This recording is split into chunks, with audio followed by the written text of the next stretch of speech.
जय बोलो देवादिदेव 1008 श्री भगवान महावीर स्वामी की जय जय जय। अहिंसा परमो धर्म की जय जय जय। परम पूज आचार्य गुरुवर श्री विद्यासागर जी महाराज की जय जय जय। बोले परम पूज आचार्य परमेष्टि समय शंकर जी महाराज की जय जय जय। गुणायतन प्रीतम ऋषि प्रमाण शंकर जी महाराज की, मुनिवर श्री संतान सागर जी महाराज की नमस्ते गुरुवर नमस्ते। हमें जीवन मिला है और हम जी भी रहे, लेकिन जीने का उद्देश्य क्या है इसे अभी तक समझ नहीं पा रहे। जी रहे हैं, सवाल है क्यों जी रहे हैं? ये जीवन क्या है, हम क्यों जी रहे हैं, हमें कैसे जीना है और जीवन में क्या पाना है। ये 4 महत्वपूर्ण सवाल प्रत्येक मनुष्य को अपने मन से पूछना चाहिए।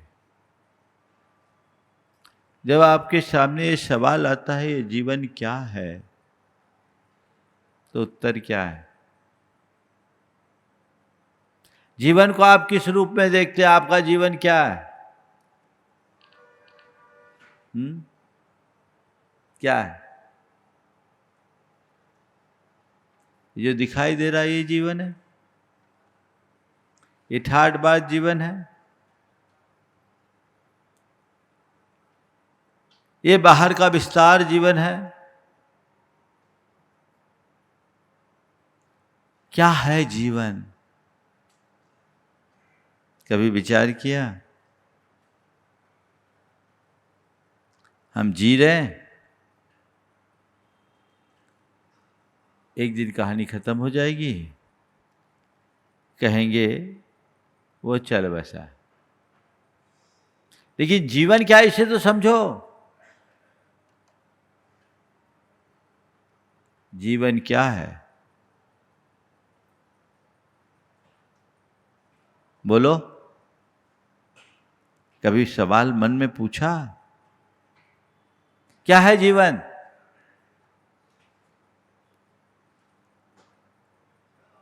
हाँ, क्षण भंगुर। जीवन है पानी की बूंद, यही दोहराते हो ना? नहीं, जीवन क्या है? शरीर और सांसों के गठबंधन का नाम जीवन है। जब तक शरीर के साथ सांस जुड़ा है, प्राण जुड़े हैं, तब तक जीवन है। ये गठबंधन कभी भी टूट सकता है। क्या जाने कौन सा क्षण हमारे जीवन का आखिरी क्षण हो जाए, कौन सी सांस हमारे जीवन की आखिरी सांस बन जाए, इसका कोई भरोसा नहीं। मनुष्य जीता है इस भ्रम में कि मैं अजर अमर बनकर आया हूं। मनुष्य जीता है इस विश्वास से कि अभी मुझे बहुत लंबा जीना है। मनुष्य जीता है इस आशा में कि मैं जो चाहूंगा सब कुछ कर लूंगा। मनुष्य जीता है इस उम्मीद से कि मैं जो चाहूं सब पा लूंगा। लेकिन उसकी आशा, उसकी उम्मीद, उसका विश्वास सब छिन्न भिन्न हो जाता है, क्योंकि ये सब भ्रम है। एक श्वास पर भी हमारा अपना नियंत्रण नहीं है। दावे के साथ ये नहीं कहा जा सकता कि अगली सांस दोबारा लौट के आएगी ही। जीवन नश्वर है। लेकिन इस जीवन के साथ जुड़ा हुआ एक परम तत्व है, उसे जानने की जरूरत है। वह है जीव, वह है हमारी आत्मा, वह है हमारा सोल, जो अमर है। जीवन नश्वर है, आत्मा अमर है, जीव अमर है। आप अपने जीवन के बारे में तो फिर भी सोच लेते हो, और जीवन की सलामती के लिए निरंतर सचेष्ट भी रहते हो कि नहीं रहते? अरे भैया, जीवन है, कब खत्म हो जाए, कब मर जाए कोई पता न, इसलिए हमें सावधानी से जीना है, असमय में ना मरे, हम लंबा जीवन जी सके, स्वस्थ जीवन जी सके, शांति और प्रसन्नता से जी सके, जीवन में आनंद रह सके। ये सब तो सोचते हो। ये किसके बारे में सोचते हो? केवल जीवन के बारे में। दृश्य के विषय में सोचना जीवन के विषय में सोचना है, और अदृश्य के विषय में सोचना जीव के विषय में सोचना है।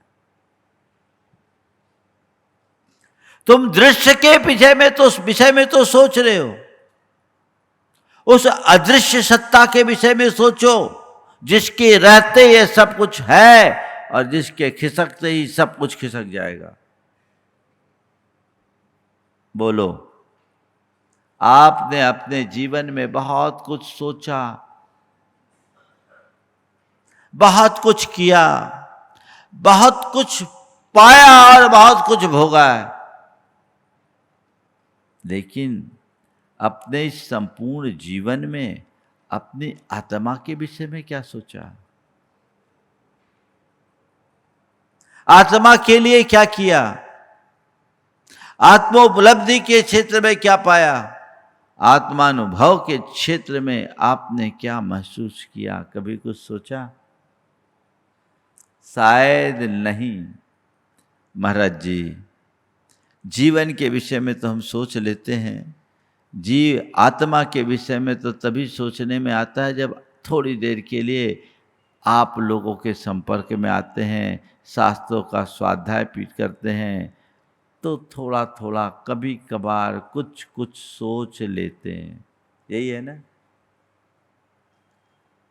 कुछ कुछ सोच लेते हैं। उस सोच से कुछ भी हासिल होने वाला नहीं। जब तक हम स्थायी रूप से अपने विषय में नहीं सोचते, तब तक जीवन संवर नहीं सकता, और जीवन नहीं संवरता तो जीव आत्मा भी सुरक्षित नहीं रह सकता। जीव को जानो, जीव को पहचानो, जीव को केंद्र में रखकर जीवन जियो, तो तुम्हारा जीवन सुधरेगा, और जीवन सुधरेगा तो जीव संवरेगा। क्या है जीवन? जो दिख रहा है वो जीवन है, जो नश्वर है, पल भर में बिखर जाने वाला है, देखते ही देखते पूरा खेल खत्म हो जाए, कोई भरोसा नहीं। जो दिख रहा है वह जीवन है, और जो देख रहा है वह जीव है। क्या बोला? जो दिख रहा है वो जीवन है, और जो देख रहा है वो जीव है, वो आत्मा है, वो असल में तुम हो।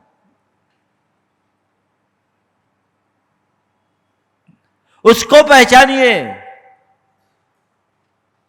दृश्य को तो हम बहुत देख लेते हैं, दृश्य का तो हम फिर भी मूल्यांकन कर लेते हैं, पर दृष्टा को सदैव विस्मित कर देते हैं, उसे भूल जाते हैं, उसकी उपेक्षा कर बैठते हैं। बोलो, ये शरीर, ये रूप, ये सौंदर्य, ये धन, ये संपत्ति, ये परिवार, ये परिजन कब तक काम के? बोलो, जब तक इसके भीतर का दृष्टा है तभी तक ना। जब ये अंदर का हंसा उड़ जाएगा तो फिर कुछ बचेगा क्या? बोलो, बचेगा कुछ भी नहीं, सब खत्म। ये शरीर छूने लायक भी नहीं बचता, छूने के बाद भी लोगों को नहाना पड़ता है। क्या हुआ? उस चेतना के निकलते ही सब कुछ खत्म। तो मूल्य किसका है? दृश्य का या दृष्टा का? किसका मूल्य है? हाँ? और अभी तक हमने किसको मूल्य दिया? दृश्य को ही मूल्य दिया, दृश्य में ही उलझे रहे, दृष्टा को न जाना न पहचाना तो उसे मूल्य और महत्व क्या देंगे?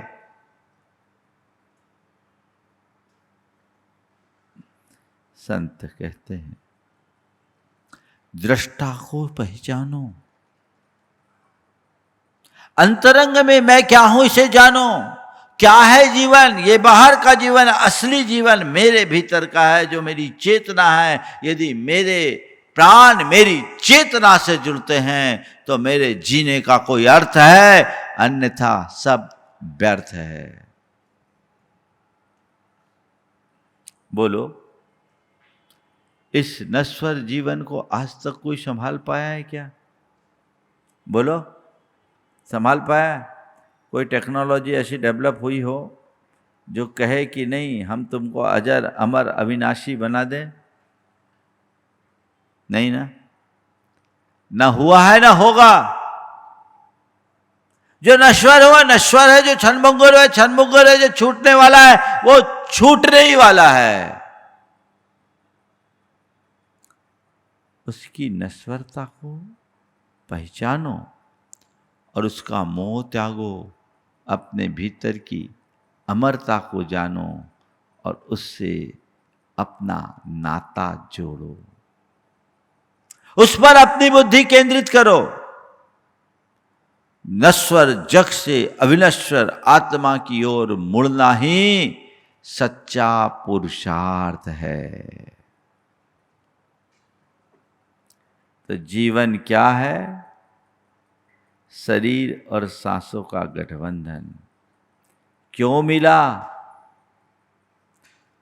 जीव को सुधारने के लिए, जीव को संवारने के लिए, अपनी आत्मा का उद्धार करने के लिए मिला है।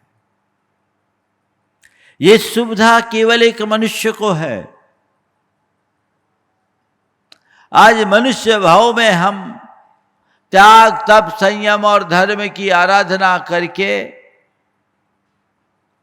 अपने जीवन का उद्धार कर सकते हैं, अपनी आत्मा का उद्धार कर सकते हैं, अपनी आत्मा का कल्याण कर सकते हैं। अन्यत्र ऐसी कोई सुविधा नहीं है जिससे आत्मोद्धार का मार्ग प्रशस्त हो। सुविधा ही नहीं है। आज हमें सुविधा है, पर विचार करो, जीवन का बहुभाग बीत गया, अब तक मैंने क्या किया?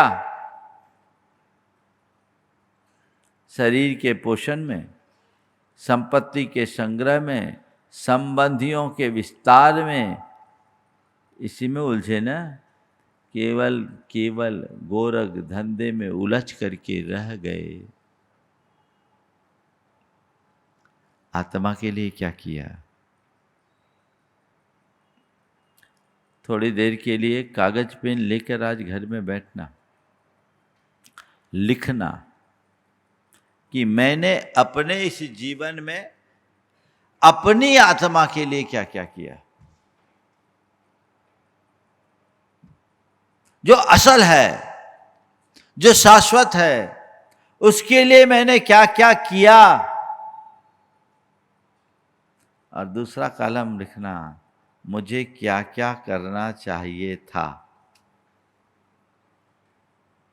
क्या किया और क्या करना चाहिए था।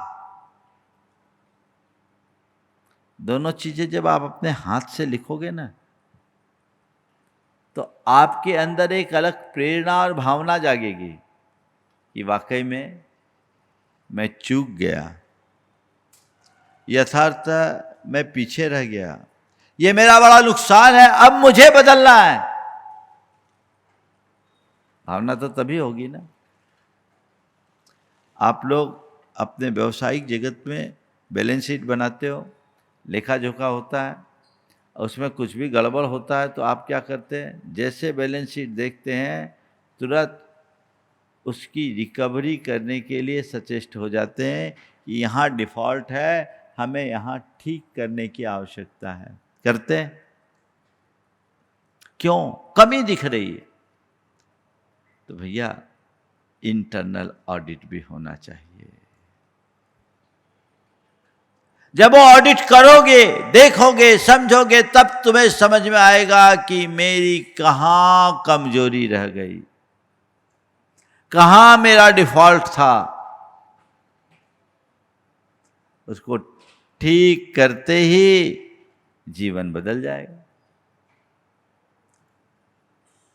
और जब तक देखोगे ही नहीं, तब तक उसी ढर्रे में जीते रहोगे जिसमें आज तक जीते आए।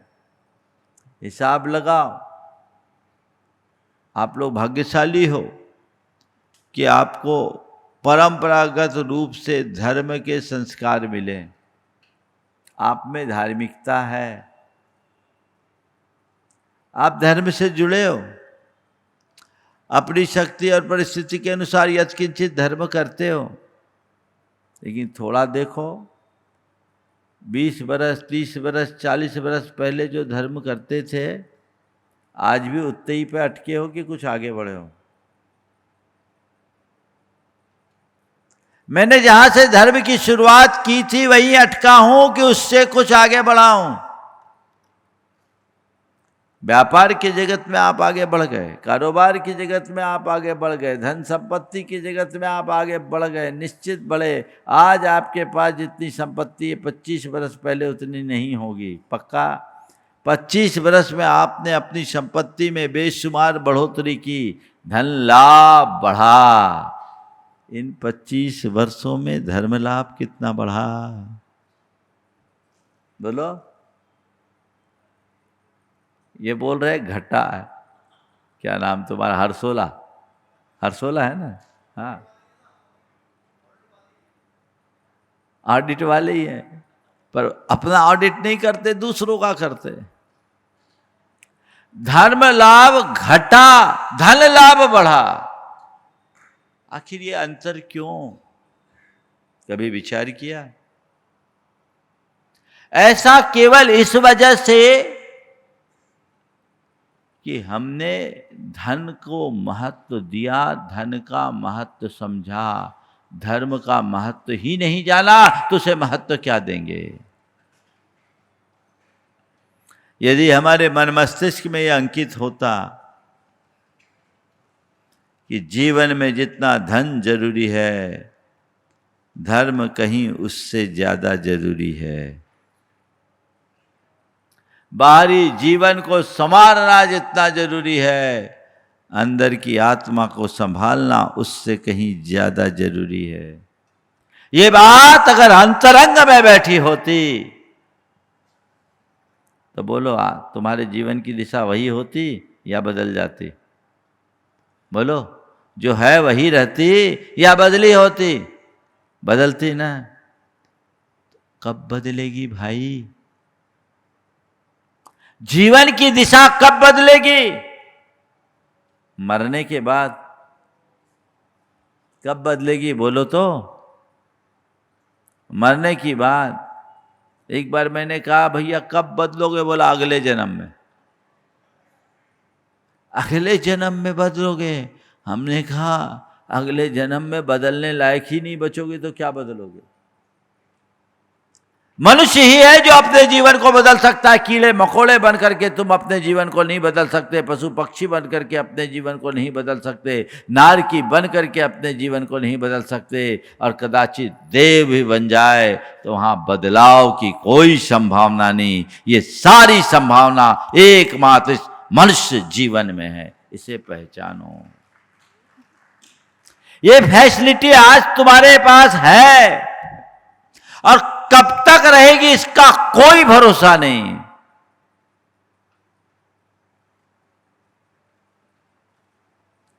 तो भैया जागो, अपने भीतर झांको,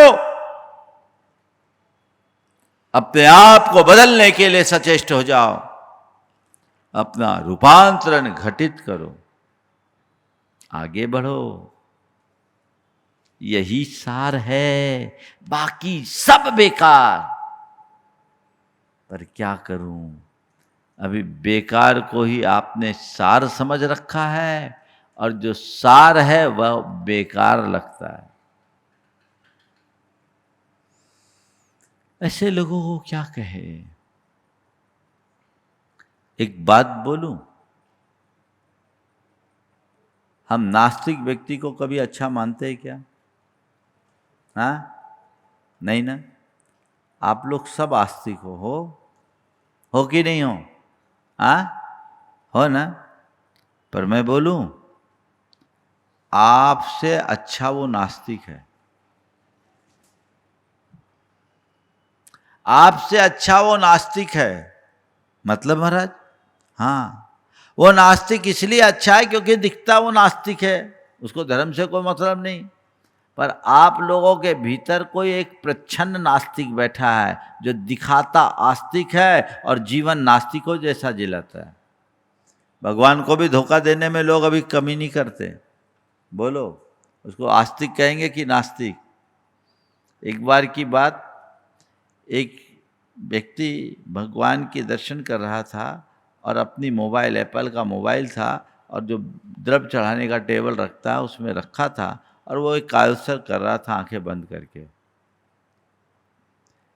कायोत्सर्ग कर रहा था आंखें बंद करके। एक परिवार आया, समय शिखर की बात बता रहा हूँ, गुनाईतन की। 3 बेटियां थी, तीनों कॉलेज की छात्रा होगी।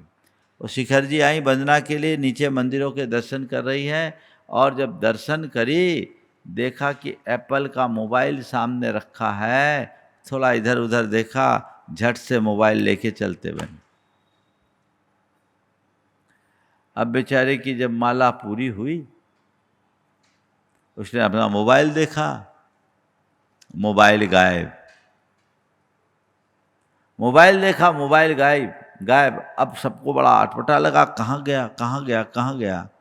लोगों ने सीसीटीवी में फुटेज देखा तो पूरा वाकया सामने आ गया।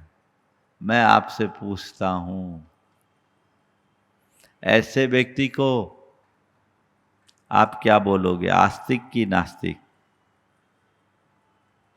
बोलो, थोड़ा जोर से तो बोलो, बोलो। आस्तिक है, दिख आस्तिक जैसा रहा है, पर उसका व्यवहार नास्तिकों से बुरा है, प्रच्छन्न नास्तिक है ना। तो ऐसा केवल उनके ही साथ नहीं है जो भगवान के सामने चोरी कर रहे हैं।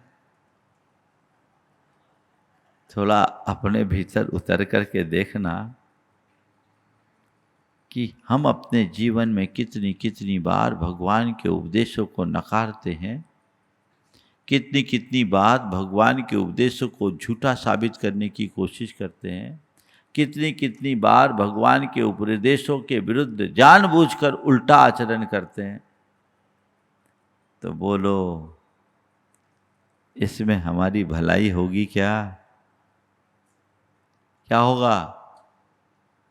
इसमें हित होगा? इससे उद्धार होगा? कतई नहीं। यही समझो भाई, इन सब का मूल आत्मदृष्टि, शास्त्रीय शब्दों में कहें भेद विज्ञान, और गहरे शब्दों में कहें सम्यक दर्शन। ये अपने अंदर जगाओ, दिशा अपने आप बदलने लगेगी। जीवन क्या है, जीवन क्यों मिला? अपनी आत्मा के उद्धार के लिए मिला है, विषयों में रमने के लिए नहीं, गोरख धंधे में उलझने के लिए नहीं, केवल मौज मस्ती करने के लिए नहीं, केवल आपाधापी में मगन होने के लिए नहीं। ये जीवन मिला है अपनी आत्मा के उद्धार के लिए। जिसके लिए मिला वो करिए, उसकी शुरुआत कीजिए, भले वह शुरुआत धीमी ही सही पर हो। चलना शुरू कीजिए, आगे बढ़ना शुरू कीजिए। जिस प्रयोजन से जीवन मिला है वही कीजिए। तीसरा सवाल, कैसे जिए? जिससे जीवन सार्थक हो ऐसे जिए, धर्म के साथ जिए, संयम के साथ जिए। भगवान महावीर ने हमें अहिंसा, संयम और तप में मार्ग दिया है, इसे ही धर्म बताया है, और ये धर्म ही हमारी आत्मा का उद्धारक है। इसी धर्म से ही हम भव दुख से मुक्त हो सकते हैं। तो अपने जीवन में अहिंसामय धर्म, अपने जीवन में संयममय धर्म, अपने जीवन में तपोमय धर्म को उद्घाटित कीजिए। अपनी चर्या और क्रिया में जितना बन सके अहिंसा, संयम और तप को आत्मसात कीजिए। आत्मोन्मुखी दृष्टि रख करके जब हम इस दिशा में आगे बढ़ते हैं तो हमारा जीवन सार्थक होता है, अन्यथा सब व्यर्थ हो जाता है। कैसे जिए? समझ में आ रहा है? वेद विज्ञान के साथ धर्म से जिए, धर्म धार करके जिए, नश्वर के व्यामोह से मुक्त हो और अमर आत्मा को पहचानने के लिए सचेष्ट रहे। वो दृष्टिकोण यदि अंतर मन में विकसित हो जाए तो जीवन का पल में काया पलट हो जाए। अपने मन से पूछो, आप लोग धर्म से तो जुड़े हो, धर्म से जी रहे हो, लेकिन आत्मज्ञान के साथ या केवल परंपरागत संस्कार से प्रेरित होकर? आत्मज्ञान के साथ अगर धर्म करोगे तो उत्तरोत्तर तुम्हारे धर्माचरण में वृद्धि होगी, और पारंपरिक संस्कार से प्रेरित होकर के धर्म करोगे तो एक प्रकार की आत्ममुग्धता का जीवन होगा कि चलो जितना कर रहे हैं ठीक है, इतने में मेरा कल्याण हो जाएगा। जहाँ के तहाँ रहोगे, वो आत्ममुग्धता हमारे जीवन को वहीं रोक देती है, और आत्मज्ञान हमारे चेतना को गतिशील बनाती है। तय करो क्या करना है, ठहरा हुआ जीवन जीना है या जीवन में गतिशीलता बनाए रखना है? क्या करना है? बोलो बोलो भाई, आप लोग एकदम ठहर से गए। ठहरा हुआ जीवन जीना है या गतिशीलता बनानी है? अभी क्या है, ठहरे हुए हो या गतिशील हो? अगर ठहरे हुए हैं तो गति लाओ, और गति है तो उसे और सही दिशा दो, उस गति को और अधिक प्रगति में बदलो। ये जीवन की उपलब्धि होगी। नहीं तो हमारी कहानी वैसी न हो जाए जैसा एक जमाने में हुआ था। एक बहुत अच्छी कहानी याद आ गई। राजा भोज ने एक उद्घोषणा करा दी कि जो भी व्यक्ति मुझे सुबह सुबह कोई नई कविता सुनाएगा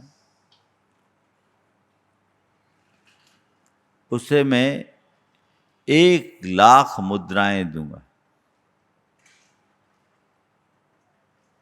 सुनते हैं राजा भोज को कवियों से बड़ा लगाव था, खुद भी कवि था। अब उसने घोषणा कर दी, अब 4 वज्र मूर्ख सुबह से घर से निकले राजा भोज को अपनी कविता सुनाने। नंबर ये ख्याल ये था कि सबसे पहले हम जाएं, अपनी कविता सुना दे, और हमारी कविता पास हो जाएगी तो 1,00,000 स्वर्ण मुद्रा में 1,00,000 मुद्रा मिल जाएगी, वाले न्यारे हो जाएंगे। तो सुबह दिन निकलने से पहले ही वो लोग निकल गए। रास्ते में देखते क्या है, पुराने जमाने की बात है, घर घर चरखा चलता था। तो एक जगह चरखा चल रहा था, तो एक ने चरखे को चलता देखकर कहा, चरर मरर चरखा चल रहा है। क्या बोला? चरर मरर चरखा चल रहा है। ठीक, पहले ने अपनी लाइन बोल दी, बोले मेरी कविता बन गई, चरर मरर चरखा चल रहा है। थोड़ा आगे गया तो एक तेली का घर था, उसके बाहर उसका बैल बंधा था, जो घानी में जुता हुआ भी था, बंधा था, वो खली भूस खा रहा था। दूसरे ने कहा, तेली का बैल खली भूस खाए। दूसरा भी हो गया। थोड़े आगे गया तो कुछ लोग तीर कमान लेकर जंगल की ओर जा रहे थे, तो तीसरे ने उसको देखते ही कहा, इतने में आ गए तीर कमंद। तो लोगों ने चौथे से बोला, भैया तू अपनी लाइन और बता दे तो कविता पूरी हो जाएगी। चरर मरर चरखा चल रहा है, तेली का बैल खली भूस खाए, इतने में आ गए तीर कमन। तू बोल, तू क्या बोलता है? बोला, मैं आंसू कवि हूं, अपनी रचना वहीं बनाऊंगा। मैं आंसू कवि हूं, अपनी रचना वहीं सुनाऊंगा। गए, चारों ने कहा कि हम सबने एक संयुक्त कविता बनाई। राजा भोज के सामने उन्हें उपस्थित किया गया, खड़ा किया गया लाइन से। पहले ने कहा, चरर मरर चरखा चल रहा है। दूसरे ने अपनी लाइन कही, तेली का बैल खली भूस खाए। तीसरे ने कहा, इतने में आ गए तीर कमन। चरर मरर चरखा चल रहा है, तेली का बैल खली भूस खाए, इतने में आ गए तीर कमन। तो चौथे ने कहा, राजा भोज मूसर चंद। राजा भोज ने जैसे सुना, भोज और उसके दरबारी सब भौचक्क रह गए। मुंह पे राजा को कोई मूसर चंद कह दे। मंत्रियों ने बात संभाली, कहा, महाराज ये कोई साधारण कवि नहीं, ये रहस्यवादी कविता है। इनने जो कहा है इसका अर्थ बहुत गहरा है, आप इसे अन्यथा न ले। राजा ने पूछा, बताओ भाई इसका अर्थ क्या है? तो बोले, भाई देखिए, मंत्रियों ने बताया कि ये जो पहली लाइन है, चरर मरर चरखा चल रहा है, यानी ये संसार चरखे की तरह चर मर करके 24 घंटा चल रहा है, संसार का चक्र। और ये संसारी प्राणी तेली के बैल की भांति उसी कोल्हू में जुता हुआ है और विषयों का खली भूस खा करके अपने आप को संतुष्ट महसूस कर रहा है। पूरी जिंदगी 5 इंद्रियों के विषयों के खली भूस में ही मगन रहता है। इतने में आ गए तीर कमान। तो इसी मध्य काल तीर कमान लेके आ जाता है, कभी भी मौत का फरमान आ जाता है और व्यक्ति को मरना पड़ता है। बोले 3 लाइनें तो समझ में आ गई, चौथी लाइन क्यों बोल दी? राजा भोज मूसर चंद कैसे हो गया? बोले इसीलिए तो बोल रहे कि इतना सब कुछ देखते हुए भी राजा भोज कैसा मूसर चंद है, जो जान करके भी अनजान बना है। समझ गए? तो मैं तो इतना कहता हूं, समझ गए तो अकलमंद, ना समझे तो मूसर चंद। ठीक है, अब मैं तो आपको अकलमंद ही मानता हूं, मूसर चंद कहूंगा तो बुरा भी लगेगा। राजा भोज को ही मूसर चंद बने रहने दो, अपन तो सब अकलमंद है क्योंकि समझदार है ना? ऐसी समझदारी कोई काम की नहीं जो मझधार में फंसा दे। सच्चे अर्थों में अक्लमंद बनो, औरों को अपनी अक्लमंदी दिखाने की कोशिश तो फिर भी कर लेते हो। काश अपने अर्थ में अक्लमंद बनो, खुद के प्रति अपनी अक्लमंदी का परिचय दो, अपने हृदय में सच्चा विवेक और वेद विज्ञान जागृत करे, जिससे जीवन का पथ प्रशस्त हो। तो हमें कैसे जीना है? धर्म के साथ जीना है, संयम के साथ जीना है, त्याग और तपस्या के साथ जीना है, जिससे हमारा जीवन सफल और सार्थक हो। ये हमारे जीवन की उपलब्धि है। और चौथा सवाल, हमने अपने जीवन का क्या लाभ लिया, क्या कमाया जीवन में? पैसा, प्रतिष्ठा, पहचान, प्रभाव, ये सब यहीं छूट जाने वाला है। हमने अपने जीवन में जो सत्कर्म किया है वही हमारे जीवन की कमाई है और उसमें ही हमारे जीवन का लाभ है। उसमें कहीं पीछे मत रहना, उस दिशा में जुड़े रहो जिससे जीवन का पथ प्रशस्त हो सके। ये कोशिश अगर निरंतर बनी रहेगी तो सुनिश्चित रूप से वो हमारे जीवन को एक सार्थक उपलब्धि प्रदान करेगी। हमें उस दिशा में सतत सावचेत होकर आगे बढ़ने का प्रयास करना चाहिए, पुरुषार्थ करना चाहिए, जो हमारे जीवन को बेहतर बना सके, सुंदर बना सके, आगे बढ़ने का रास्ता दिखा सके। ये प्रयास करना चाहिए। बंधुओं, समय आप सबका हो गया, यहीं पर विराम। बोलिए अहिंसा परमो धर्म की।